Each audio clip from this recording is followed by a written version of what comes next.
What's up, guys? It's John with National Sports Entertainment, and I don't know why, but I thought now would be a good a time as ever to do a video going into my predictions for this season. The reason I didn't rush to do one when the first game of the season started was because I had basically made up half of my decision in the second video I ever made, where I go over the Blazers and why I do think the Blazers will be representing the West. Now, going into all of the other teams, of course, it's always good to see how they are being portrayed as the season starts, as the season develops, just like the NFL. And like I said, probably, I think it'd be best to wait until these games conclude for the week. We'll have a little more time. Obviously, we got some games coming up, but I'm going to do a mid-season NFL review, basically where I just correct any incorrect assumptions I had about some teams, and we just use who I originally had and see who is still in there and who's being portrayed like I thought they would. So for the NBA, I thought it would be interesting. So essentially, I'm just going to run through the teams and think and go over which roles I think they're playing. I'll be able to do in my notepad in better detail. I'm going to be doing one closer to the quarter and halfway through the season. Since the NBA is longer, I'll probably do about 5 of these, whereas the NFL we can do about 3 or 4. So anyway, here we have a lot of teams playing tonight that obviously about half the league's playing. So there's a lot of teams that I have opinions on and where I think they're going to play in the grand scheme of things. And I think we're getting a lot of information right here. And it's still early in the game. The Bucks can definitely still win this game. But what we are seeing is a very weak team when you remove one player. Now, you can argue, well, Jrue Holiday's not playing either. But Jrue Holiday without Giannis might as well, not be playing, because Jrue Holiday can shoot if he's open. He can play great lockdown defense. But the guy is in a one-man scoring show, So you got a team like Jrue Holiday, Wesley Matthews. It's not a great team. So this might be the first cracks that they're showing where, okay, if you're missing Middleton and you got Holiday and Giannis, you're okay. But if you're missing Middleton and you're also missing another star, then you might be in some trouble. So I think that's what they're trying to show here. But they're also still trying to show the Bucks are obviously, when healthy, the best team. That's how I think they're being portrayed. And then we have other teams like the Warriors, who we are taking tonight for metric purposes. But in my first video ever, I went into why the Warriors winning last year, we can't really call it a one-off because they've done it many other times before. But I like to call it a send-off. Giving Curry that 4th ring, giving Steve Kerr another ring, and proving that they did not need Durant is something. Curry's not the golden boy, but he's one of the golden boys. So to me, it makes perfect sense. Draymond, they'll probably do some drama and have him leave, I would think, in the near future. You might see a little bit of chaos on the inside of the organization this year, but they're still going to be presented as a team that is always going to be the favorite, almost always. And they're going to get into the playoffs, and they're going to be considered a favorite. They positioned this last year and it was weird because last year there were no signs that the Warriors should lose to the Grizzlies or should lose to the Mavericks or should lose to the Celtics. But for some reason, or the Nuggets, but they kept painting this narrative that the Warriors were going to get bounced in the second round and they didn't belong and they're not the same team. And there was no reason for them to be spinning that narrative outside of to make it seem like an upset when the Warriors actually won. And there really was no upset. They acted like if Ja was healthy, the Warriors would not have won. I just don't think that's possible. Rigged or not rigged, I think the Warriors were the best team in the playoffs. So I don't understand why they had that narrative. But it makes sense because now this year, everybody's just looking at the Warriors, the gold standard here. And I think going down the road again, I think they probably win between 45 and 50 games. I think they get in the playoffs. But I think they're going to put over Portland or another team in the first round. Maybe Dallas this time. Maybe they meet the Suns and get bounced in the first. I just don't see them going too far.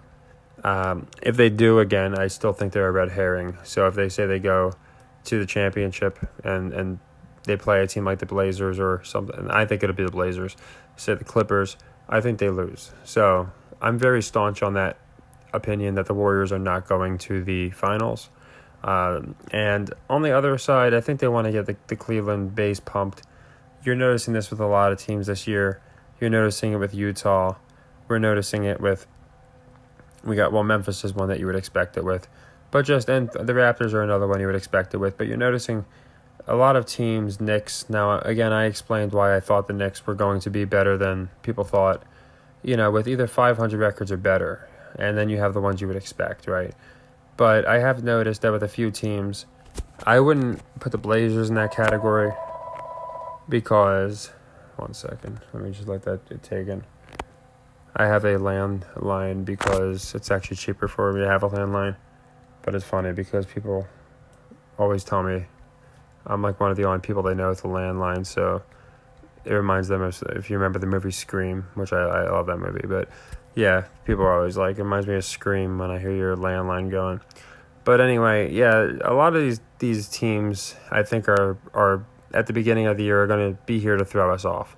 So Cleveland's an example of a team that I don't think finishes with 50 wins. I think they finish closer to like the low to mid 40s, but they're being positioned as a top team. And I think this is all optics. And then we look over here, and I think the Wolves finish a lot better than they're being presented right here. Again, you don't get Gobert, get these guards together, get a nice team together, and then just flop. It made sense for the Lakers and the Nets because these are top stars that everybody's following. But when you have a team like this that's akin to the Pelicans as far as from the 1 to the 5, you're pretty set. There's no way over the course of a season, rigged or not rigged, the Wolves aren't going to get in. So, these aren't me picking games tonight. The only ones we went over tonight were the Spurs and we did go over taking the Warriors. And while I'm here, I'll say if I had to, if pressed, I would go with the Lakers to cover here. They probably do lose the game still, but again, as bad as the Lakers are, the odds of them starting off this abysmal against the spread is just very unlikely. But again, my main point is the playoff teams. Here we have the Suns, another great example, being portrayed very similar to last year. At home, when they're focused, almost impossible to beat. When they're healthy, almost impossible to beat. Don't play as well on the road, obviously. Pretty basic stuff. But they're a team that's being primed as a top 3 team in the West. So you can see where you have your Mavericks, your Wolves, your Grizzlies, where they're being primed in kind of like the second tier of the West. The team and the Clippers, if it could fit that description as well. The ones being primed at the top of the West. Despite their record, I think still the Warriors. I still think most of the public has the Warriors as one of the best teams in the West. And then you got your Suns. And honestly, they're trying to position the Grizzlies and Nuggets in this spot, but I do think it's the Blazers that are going to wind up closing out the West as the third strong team. I think they get a top 3 seed. So for me, I feel like if I have an idea of where the playoff standings are going to be, it really helps us throughout the season knowing who might win. Because when we have the Nuggets that's playing the Suns 12 times, Raptors playing the Thunder 8 times, Wolves, Grizzlies playing each other 9 times, Lakers, Kings playing each other 7 times, whatever it is, it's a lot harder to pick. But if we have an idea of where we think these teams are going to finish, then it does make it a lot easier. So, essentially, if I had to give my predictions, and I don't want to go too deep into the rabbit hole, but believe it or not, I do believe the 76ers are going to represent the East in the Eastern Conference Finals. I think it's going to be 76ers and Bucks. And there's a few reasons I like the Sixers. And I know I'm kind of going all over the place, but I essentially wanted to explain who I think is going to be representing why, and then go into the teams that I think are going to be in the playoffs. So we might see this matchup here be a pretty gritty matchup because they didn't play each other in the playoffs last year. But I think it would be interesting because PJ Tucker was on the Heat and he shut down Trae Young. And I think it'd be very interesting if Philadelphia and the Heat, and the Hawks are to meet up in the playoffs. Maybe the Hawks have a 3 seed and the Sixers have a 6 seed, something to that effect. And Philly wins. And again, the difference maker. This man's been the difference maker in the 3 last playoff series. He won it for Milwaukee. They regretted not re-signing him. He then almost helped Miami beat Boston, and now he's on Philly. It's PJ Tucker. This guy is so underrated. And again, I know it's rigged, but even in a rigged league, this guy's diving around for loose balls. He's got some of the best help defense I've ever seen.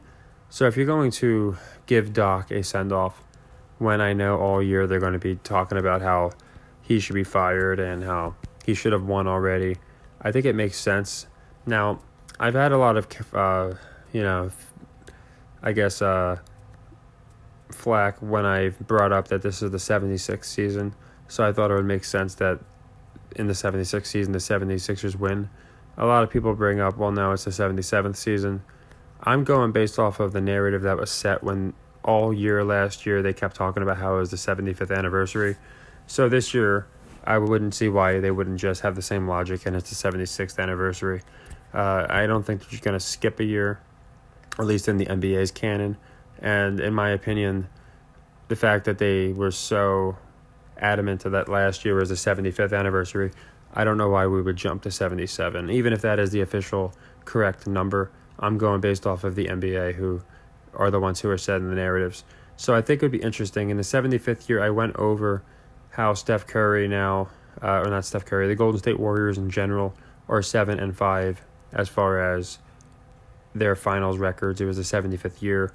I went into how Curry won the MVP of the All-Star game of the 75th anniversary, and a lot of different commonalities regarding the number 75 and a few other numbers.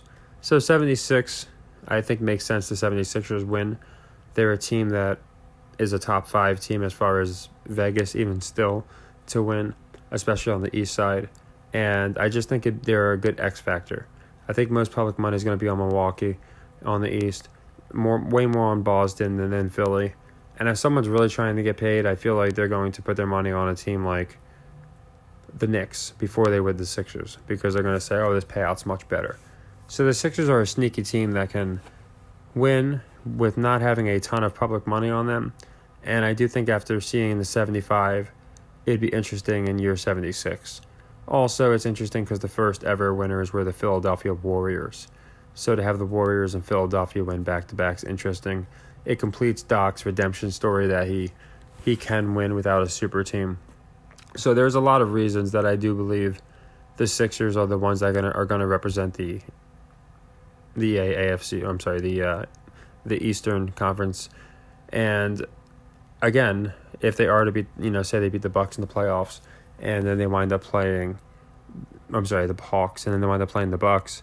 Well, the Bucks again had PJ Walker on that, and PJ Tucker.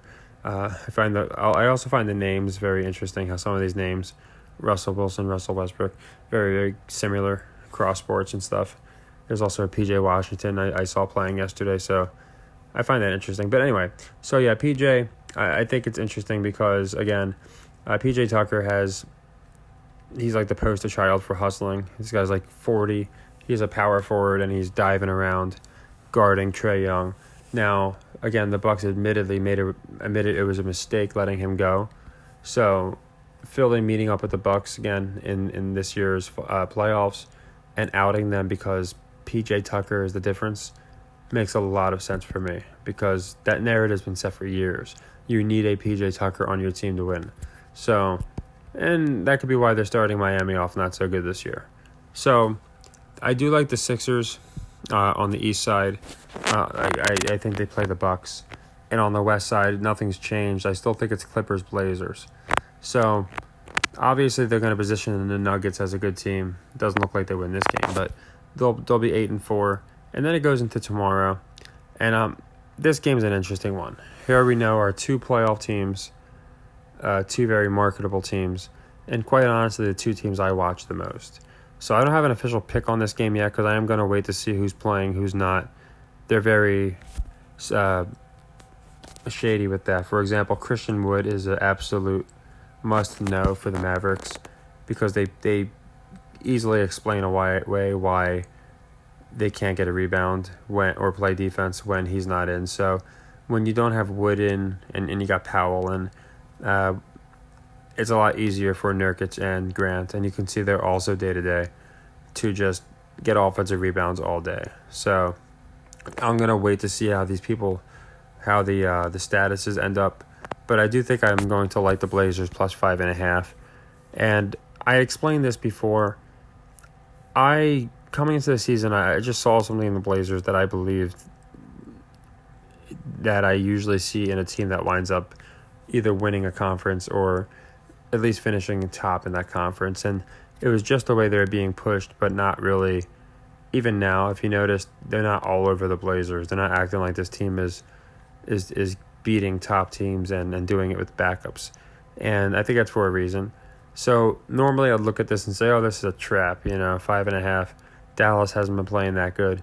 And there's no way, Portland should cover for sure, so it's a trap.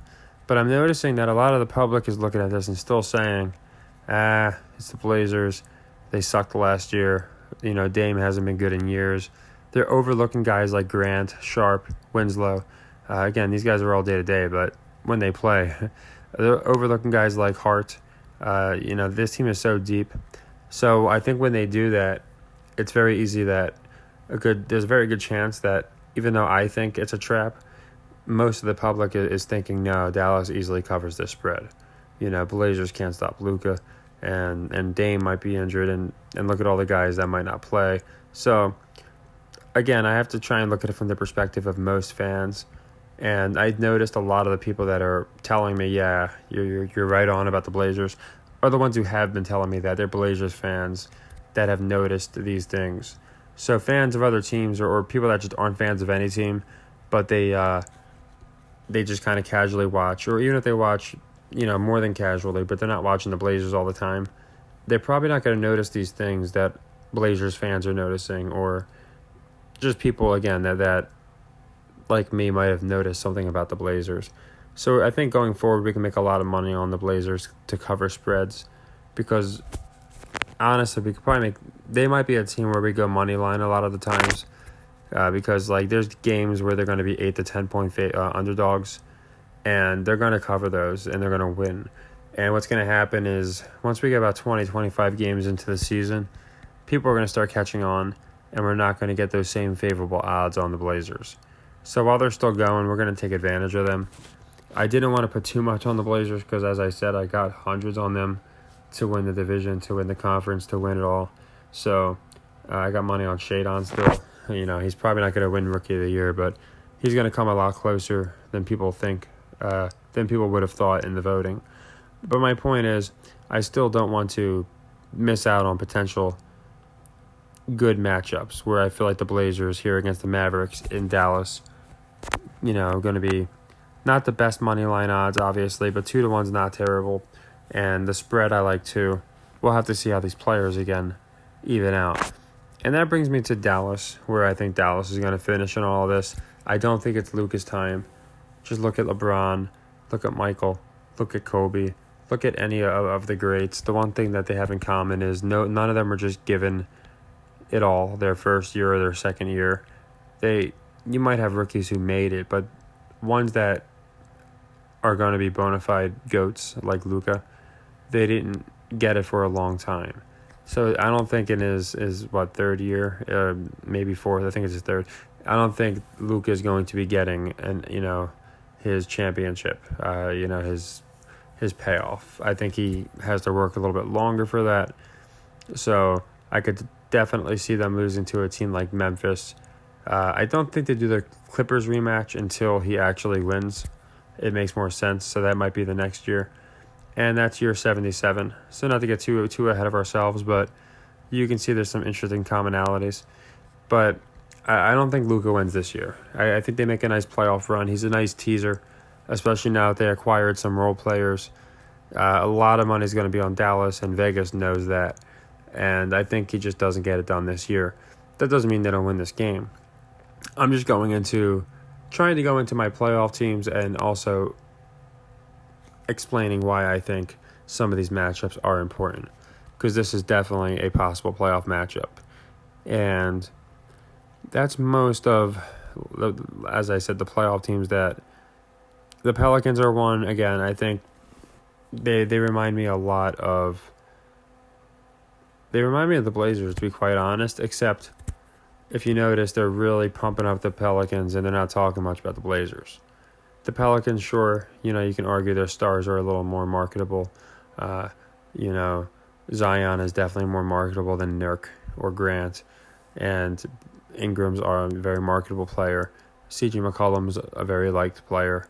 Dame is a really marketable one on the Blazers. So the Pelicans are more popular, I feel like, as far as like their players, and as they grow, they have a top to bottom team that's really good. But again, in their first year, really as a cohesive unit, basketball does this all the time in the NBA. They love to show how you don't just in your first year become a championship team. It takes a couple of years of you as a unit to do that. They were talking about the Celtics, why they lost to the Warriors. They didn't have enough years together. So they're going to push that narrative a lot when it comes to teams like that, in my opinion. So looking through these teams, again, it just helps me because I feel like I can eliminate certain teams. Pelicans, again, it's going to be a competitive West. It's not as bad a West as last year. As you can see, you got teams like the Jazz still doing well, but I think teams like the Wolves are going to finish well too. So, yeah, definitely possible with as many teams making the playoffs. I do think the Clippers get in this year, and I do think that means obviously the Jazz or the Pelicans, one of those teams would not get in, and the Blazers I think get in. That being said, I think the Pelicans might miss the playoffs. I think Vegas might have known. Everybody thought, like, going into the season, in Vegas' mind, like, oh, these people are going to be so over the Pelicans this next year, and they're going to think the Pelicans are a sleeper team. And that's exactly what people are thinking. Oh, what a sleeper team. Like, top to bottom, they're unstoppable. I do find it pretty odd that all of a sudden Ingram is playing average again. Don't you notice that when a player returns, some of the other players just randomly stop playing as good as they were? So now we got Zion back, and Ingram can't drive anymore. He can't make the mid-range jump shots he was hitting against the Suns in the playoffs. So people have this illusion that we have a superstar Brandon Ingram, a lights-out C.J. McCollum, a feisty Alvarado, a Titan Towers and Williamson and Val. But that's not the case because we don't have that. People have the illusion of that because of what they've seen out of Ingram last year, of what they know out of McCollum, a couple highlights from Alvarado. But really, this is being marketed around Zion. And to put in perspective, Zion and Val were out-rebounded. If you combine their rebounds yesterday, they were out-rebounded by the backup center for Portland. So not good look for them. So they are obviously underperforming, and it's not on accident. These guys are capable of dominating teams, but you can see they're 6-6. I think it's the same story as the Nets and the Lakers.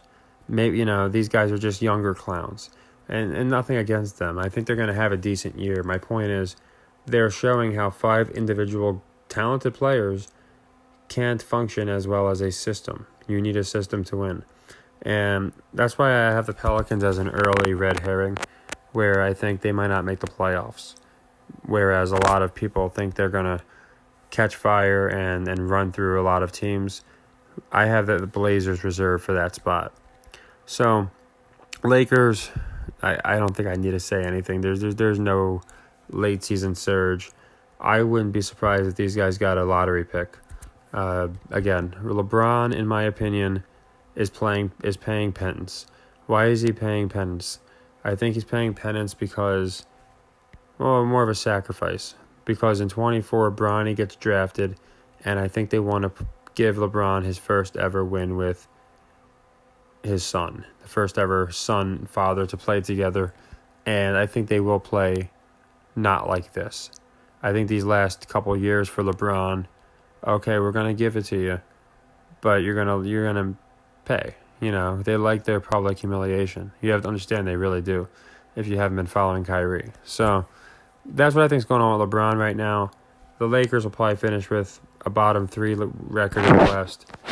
I think they finished with a lottery pick. And all year, people are going to be picking them, thinking it's going to get turned around. They'll give people false hope with a Westbrook trade or something of that regard. But they're going to finish terribly. Again, it's just, I don't think it's their year.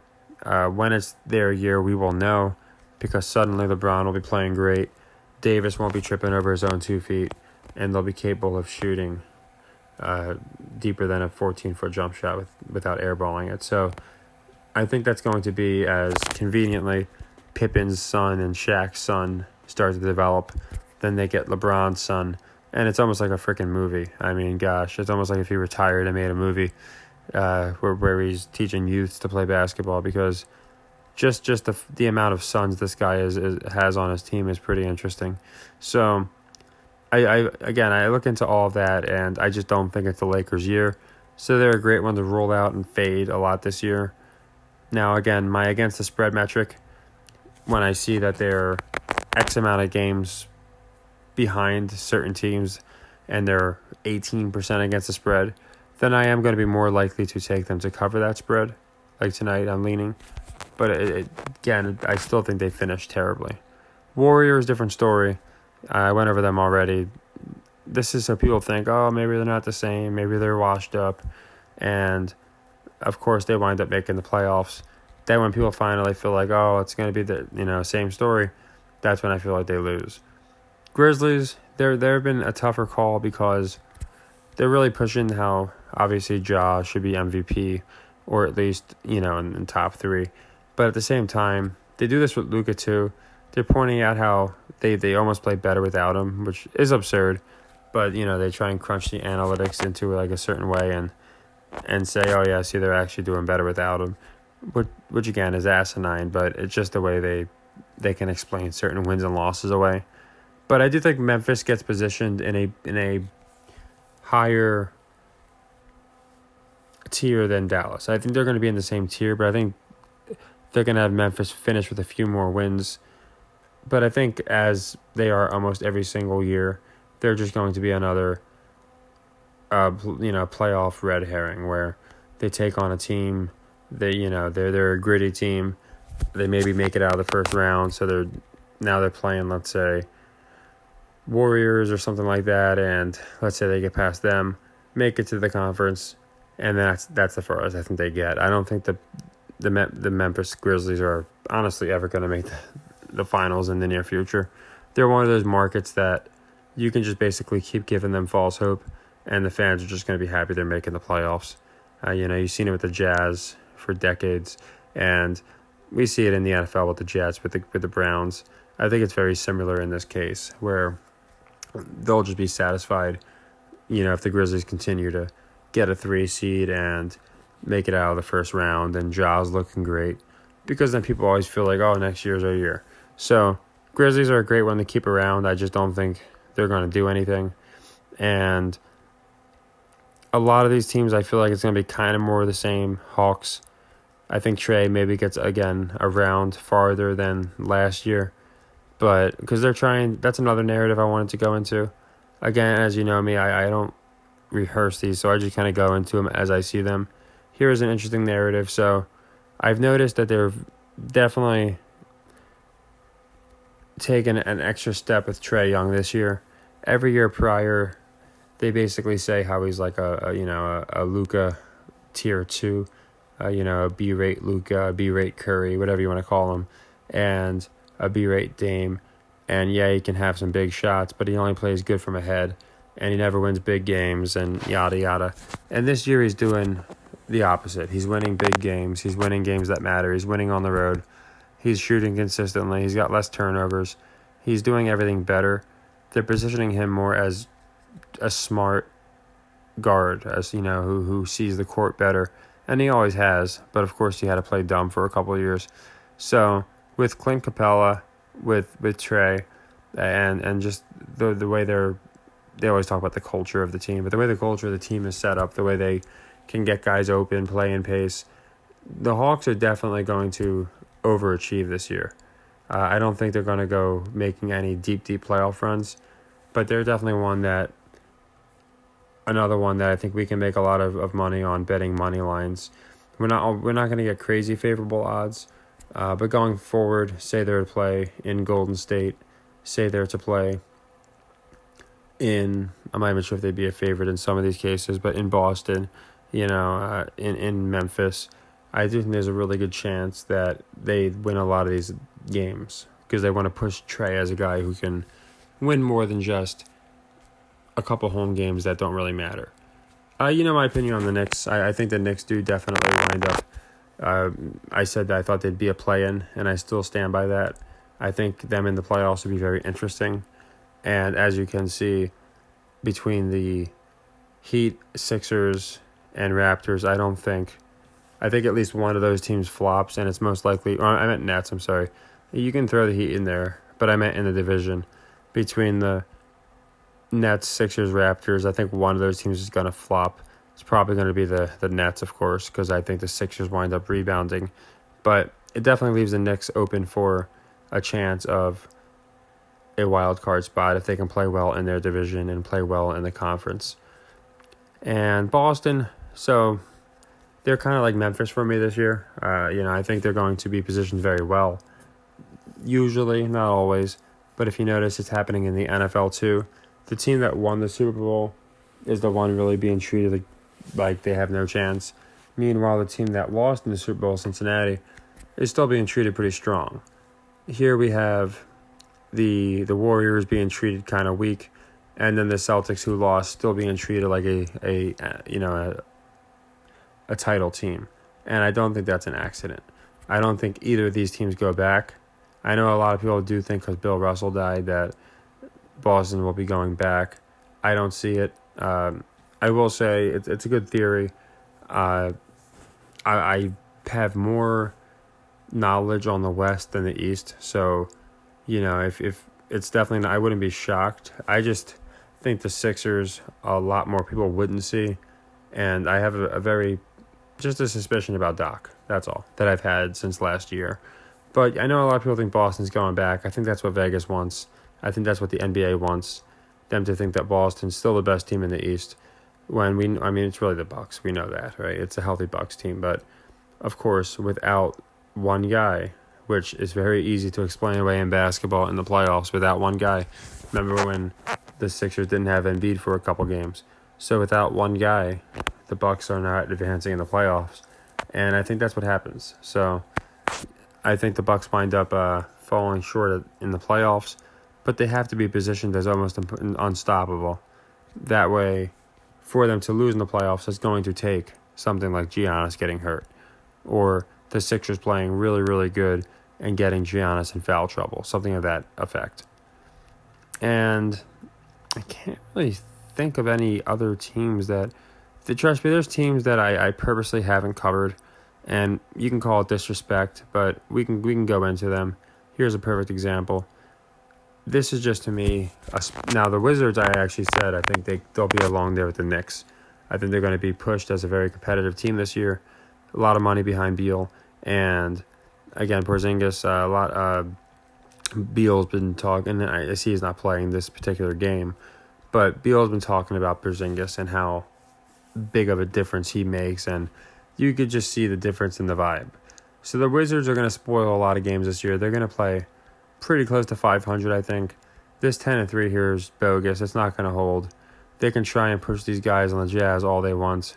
I don't think anyone's buying it. I don't think anyone's buying that suddenly Conley is a difference maker again, or any of this. So I think, they spoiled a bunch of games with the Nuggets and with the Clippers, and won games that they shouldn't have, covered spreads they shouldn't have. But I do think that I think they honestly finish in the 40s as far as wins. I think there's way more appealing teams to get in the playoffs than the Jazz. So this might be a hot take, but I don't have the Jazz in the playoffs. So if they are to somehow make it, I think they're a sweep in the first round, just because there's way more entertaining teams out there. Nobody cares about the Jazz.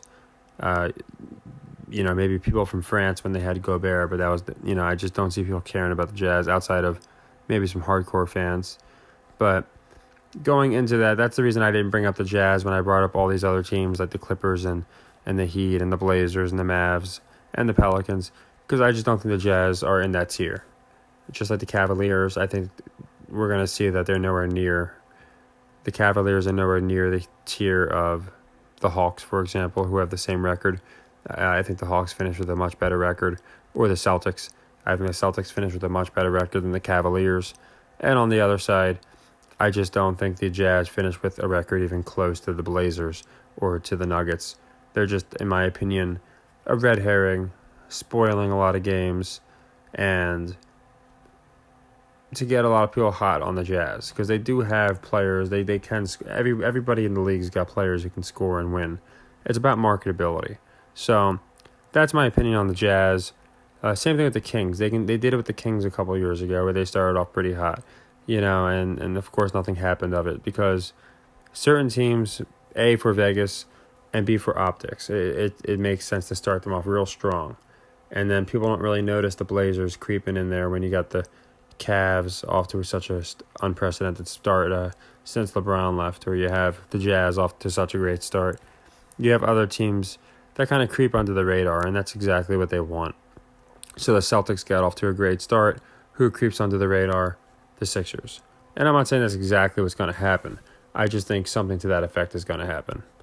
So, again, I'll be able to do like more of these. That's why it's not as like perfectly in depth, but we had 2 picks today. This one's looking pretty good. To me, this is a lock if I've ever seen one. And who knows, right? Maybe the Bucks come back and I look like a fool.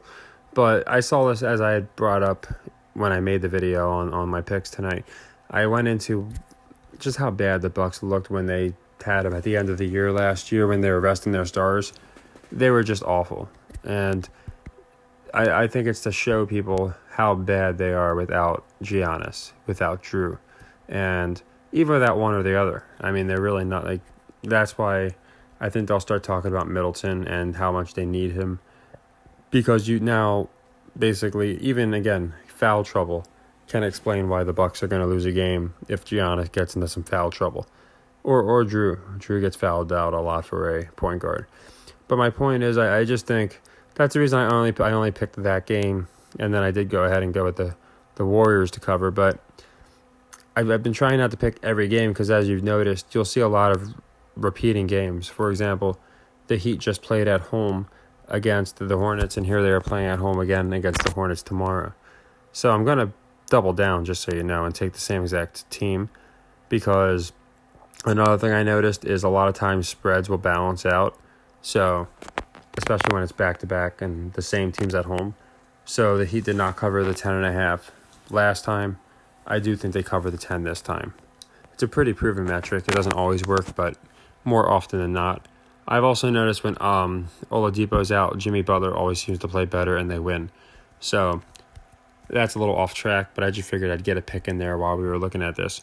But yeah, I think tomorrow is, again, here's another great example of the possible playoff picture.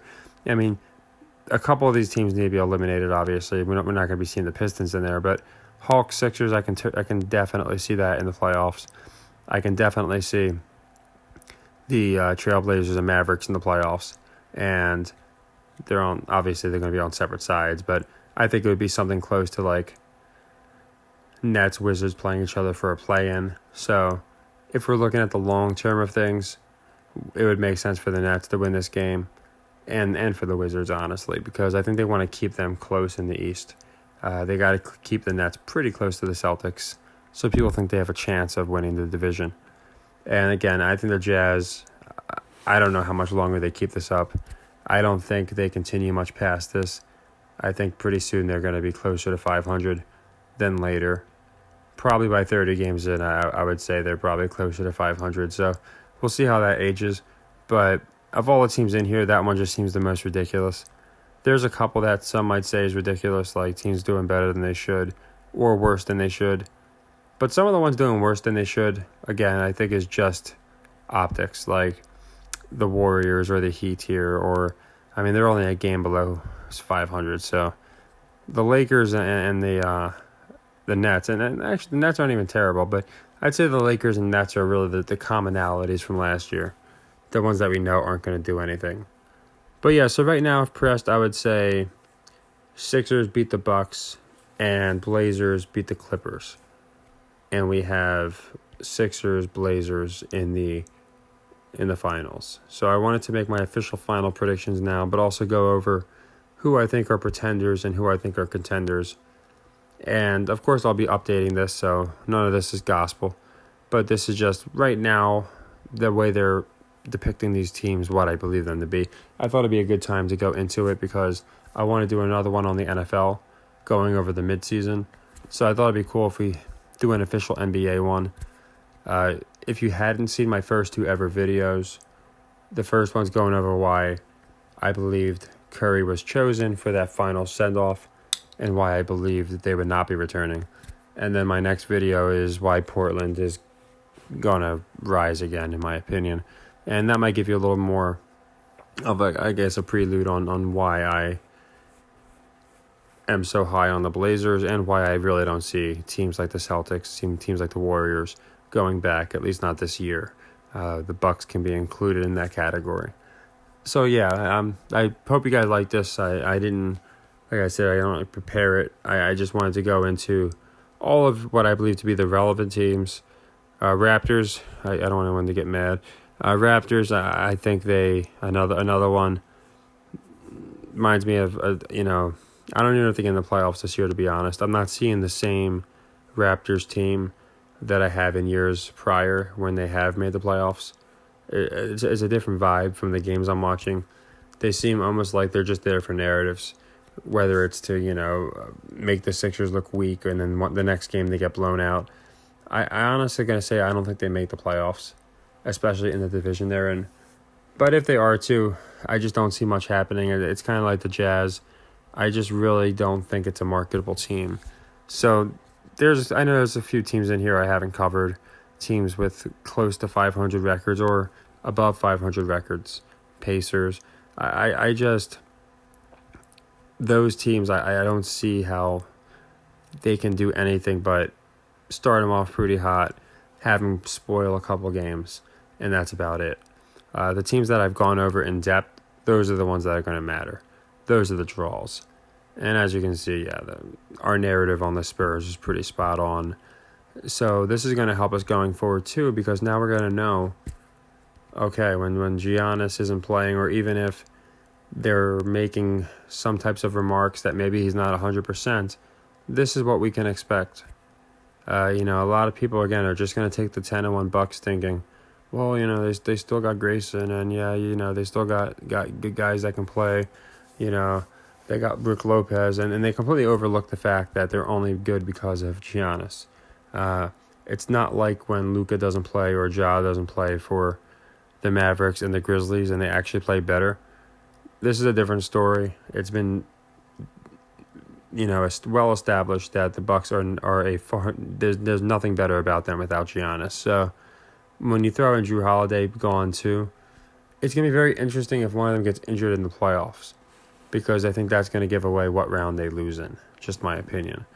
Even if they have Middleton back, you need your guard, big guy combo.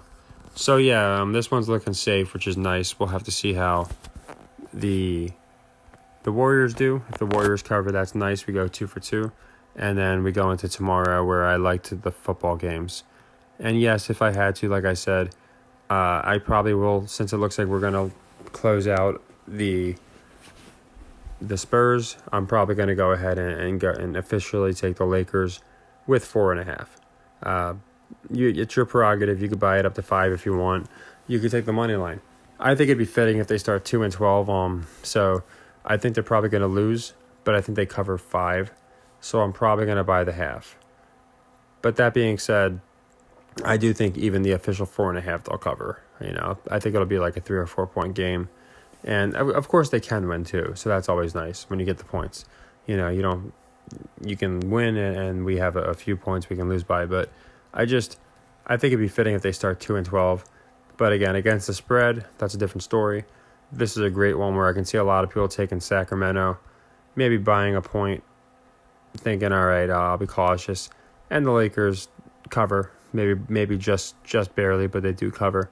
So I'm gonna go ahead and take the Lakers just because I'm liking the Spurs. Looks like anything can happen, but I can't imagine with backups that the Bucks are gonna storm back here from over 20 down, and then we'll see how this one goes. If this one goes our way, that's good. If the Warriors don't cover the 3, then we go ahead and make a leg 2, obviously, which I'll probably make into a college game tomorrow. But yeah, I hope hope this wasn't like a disappointment. I wanted to go into all the playoff teams that I believe will be where I think the narratives are kind of sitting right now. Nets without Kyrie, I think they're going to push them pretty good for a couple games. We're going to see a lot of ups and downs with the Sixers, a lot of stories around Doc. Trey is going to get pushed into club superstar. Heat will get it done over time. I think Blazers just continue to wreck the league without being talked about. And, it's a lot of the same from last year at Luka, a lot of the same from last year at Memphis, a lot of the same from last year at the Pelicans, just, a little more enhanced. So, Lakers will be clowns. Seems like the Knicks Wizards, I think, will make runs, while I think the Jazz and Cavaliers are pretenders. So, I know I didn't get every single team, but that's basically the gist. I wanted to go into basically just from what I saw, what I believe is going to happen this year.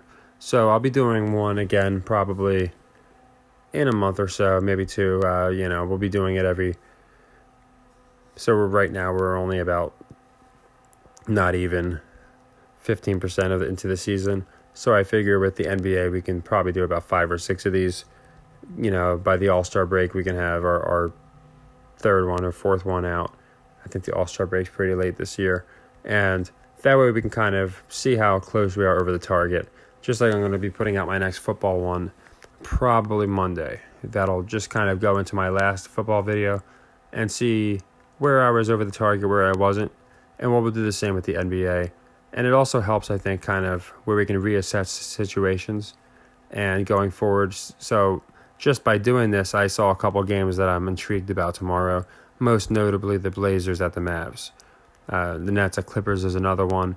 So just by kind of looking at the long-term picture, I was able to slow down and also see a couple games that I think might be traps. Some teams that might not be everything that they're chalked up to being. Right here is another example. So you can let me know if you think I missed a team or if I misidentified a team.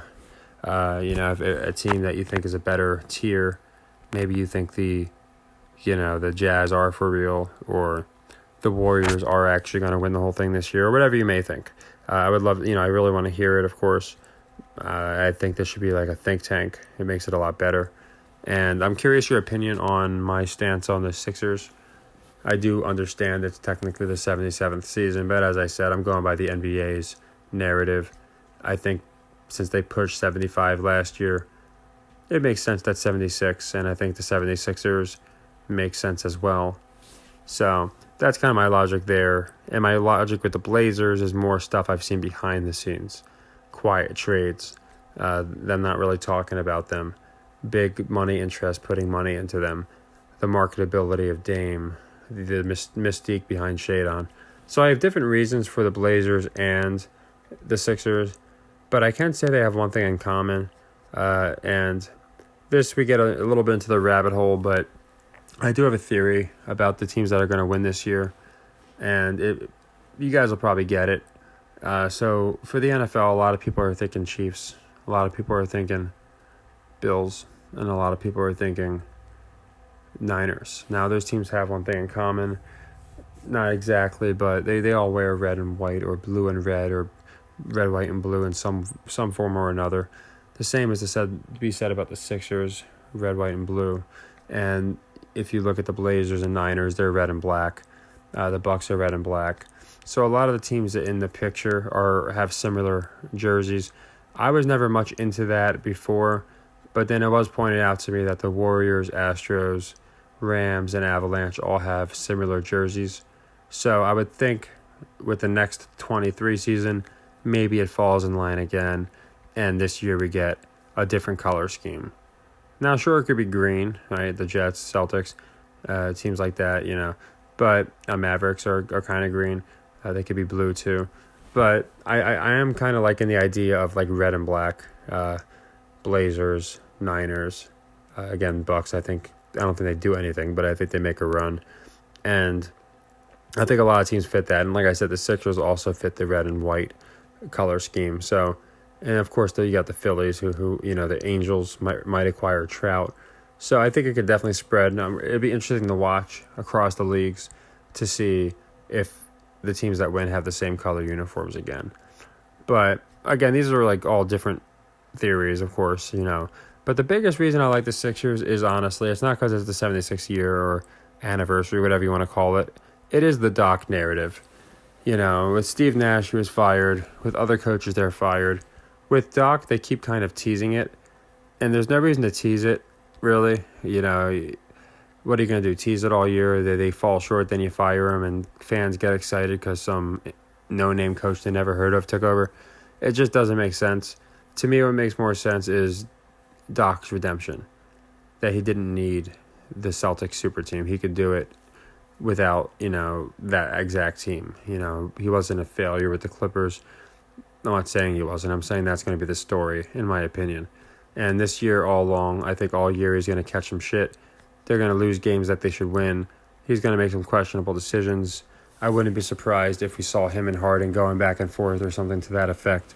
But I do think at the end of the day, Doc gets his redemption and wins in what I'm going by the 76th year. I think he wins. So you guys, again, please let me know what you think. If you think that I'm off on that, if you think there's another team that, based off symbolism or just based off what you've seen, you think they're going to make a run. If you think I'm off on the Blazers, maybe you think they're more like the Jazz and they're not going to make it. They're not going to continue like they started, or whatever. Just please let me know, because I always like contrarian views and just views in general. That way we can come to the best assertions. So, like I said, I didn't want to make it too long-winded, but I tried to cover every team I could without going into your, Pistons. And I'm sorry for any Piston fans, but I'm sure you can agree, these teams really aren't doing anything. So I just didn't see the reason to go into them. Next year, when Banchero's in his second year, and for the Pistons, Ivy's in his second year, etc., then I think we can start talking about them. But as we're seeing with the Knicks, a lot of these guys, they've been in the league a couple years, and now they're finally getting their push. So like I said before, rookies very seldomly get pushed. So it'll be interesting to see them next year. But your Pistons, your Magic, your Rockets, I just didn't see a reason to talk about them, right now. Just because I don't think anybody would contest that they're definitely going to finish as lottery teams. So, yep, that's my official predictions for the finals. And we did go over one pick for tomorrow, where I do officially like the Heat, because they just played the Hornets and the Hornets covered. And I think this time around the Heat is going to cover. You can see the Hornets, the Heat did cover, win the game, but and you can see they haven't covered many spreads at all. So I don't think they fall behind the Lakers as far as covering spreads. I think after they just went to overtime, a lot of the public is going to say, okay, it's the same game. I'll take the Hornets with the 10. And I do think that the Heat's cover it. And it's probably one of those games they win by closer to 15-20. And I'll go into more picks if I do see them, but that was the one that I did like for tomorrow. And you do know, obviously, I like the Warriors, and I'm going Lakers tonight just because of the metrics. Both on the spreads, of course. So, I know it's kind of convoluted. I covered a couple different things.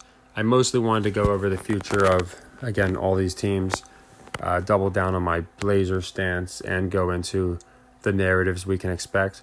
But I figured why not get my lock for tomorrow in while I was covering this. So my next video is probably going to be going over some college games tomorrow. But I hope you enjoyed this, and as I always say, please, any theories, let me know. Take care.